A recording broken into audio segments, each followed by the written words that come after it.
যারা ব্যর্থ, যারা ডাক্তার ইঞ্জিনিয়ার হইতে ব্যর্থ হচ্ছে, আমি এখন একটা সমীক্ষা দেখাই।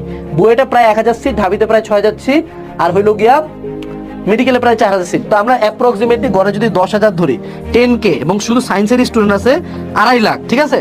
তাহলে বাকি থাকে কত? 1/25 × 100। মাত্র 4% শিক্ষার্থী, আমাদের মাত্র 4% শিক্ষার্থী তাদের বাপ মায়ের স্বপ্নের বিশ্ববিদ্যালয়গুলোতে পড়তে পারতেছে। তাহলে বাকি 96% স্টুডেন্ট কি হচ্ছে?